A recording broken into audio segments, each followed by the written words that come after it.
Hello guys, it's your bud Rorschach here. Well, this is going to be interesting. Hang on there. I know at first glance this might not seem like a particularly interesting comic book for me to be talking about, but it's written by, I think it's co-written by Dan Didio.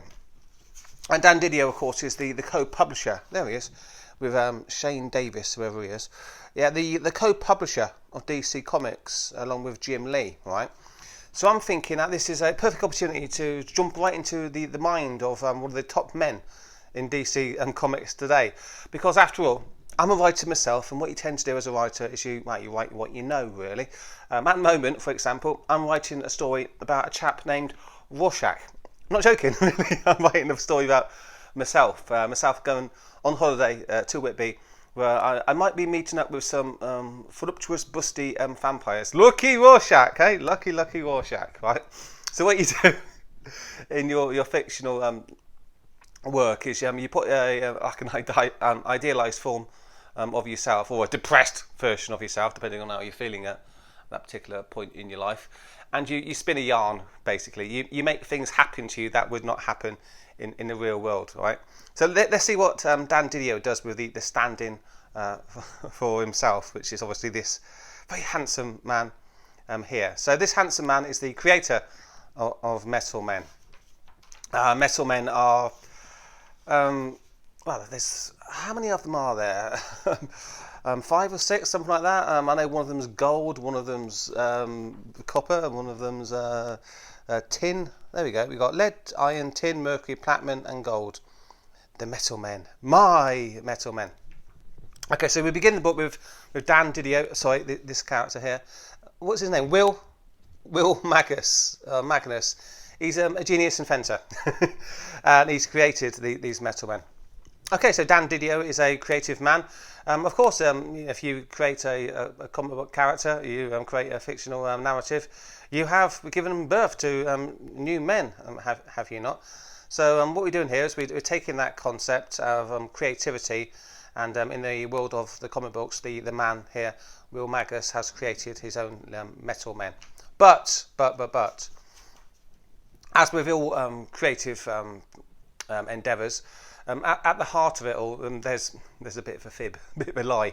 You see, that Rorschach character who's meeting voluptuous vampires in Whitby, it doesn't really exist. And the voluptuous vampires in Whitby don't exist either. What does exist in the real world is poor old Rorschach with his daft beard and clothes that are about 15 years past their prime, clothes that are tatty, pretty much hanging off him. Is walking around Whitby and looking at the scenes of the fictional world in Dracula, in Bram Stoker's Dracula, like the docks, the ruined abbey on top of the East Cliff. Just trying to put myself into the mindset of Bram Stoker. That's what I'm doing. And then I'm having fish and chips on the evening, and I'm not having even a drink of beer because I'm so boring I don't drink anymore. And then I'm going home by myself to the hotel room. There's no busty vampires involved.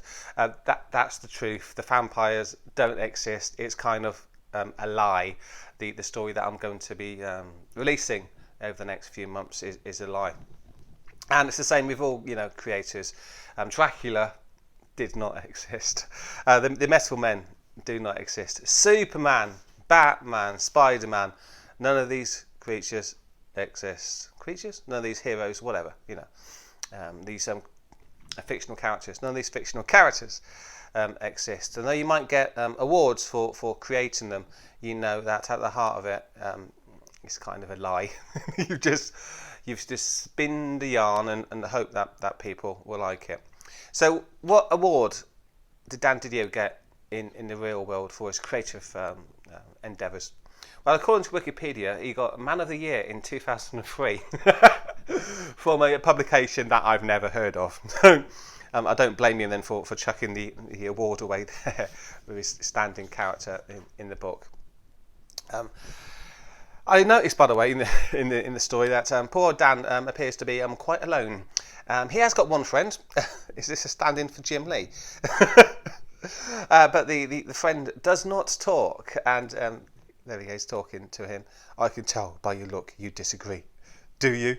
Oh God, Dan, mate, what's happening? You need to get out a little bit more. Really, you need to talk to people. Maybe you need to set up a YouTube channel, Dan, and start talking to the people. Perhaps then you can ask them what they want, and see how you can improve DC Comics. So this man is feeling a lot of guilt. What's going on with this large and in charge, empowered young lady? We'll find out later. Okay, so poor old Dan is very depressed. He doesn't know what to do. He's feeling very guilty. He's pretty much like a typical Tom King character. Actually, there's a bit of backstory here. They show you how the MetalMen found out that they don't actually have life. They don't have consciousness. They're not sentient, independent, free-thinking beings. They're just parts of the mind of Dan Didio here. Well, of course they are, because he created them.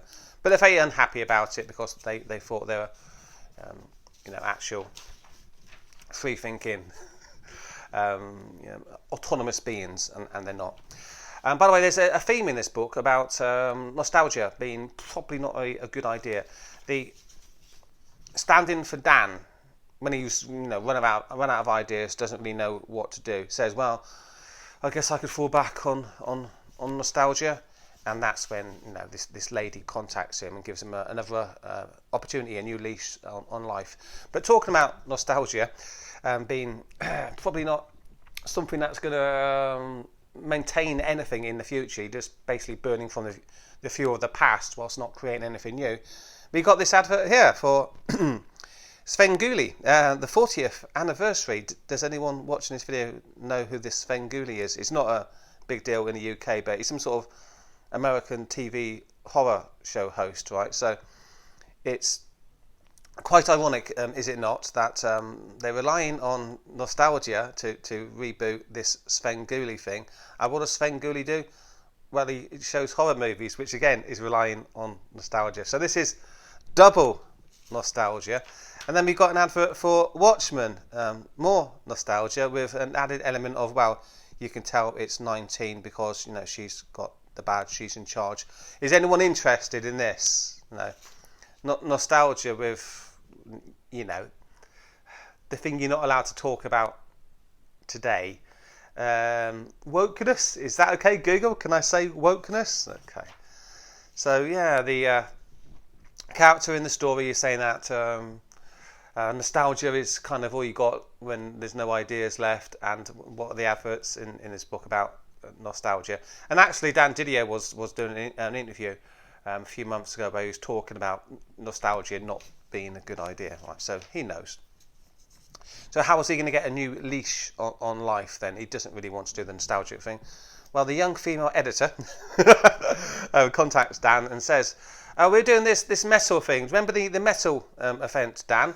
Well, we can tie in the metal event to your book about the MetalMen, because MetalMen, nymph metal, whatever it's called, and he's back to the nth degree. A new leash on life. There's a new element in the mix, and hire a team to rebuild. Thank you, female editor. Finally, Dan Didio has something to write about. Hopefully, the creative process will leave him feeling a little bit more fulfilled than before, and he won't feel so bad about himself because he's created a fake world of people that don't really exist. It ain't so bad, Dan, creating a world of people who don't exist. What you need to do, right, mate, is create some aspirational characters that people can look at as heroes, not depressed characters like the one that you're writing in this book and like the ones that Tom King is writing. After all, this is an industry about superheroes, is it not?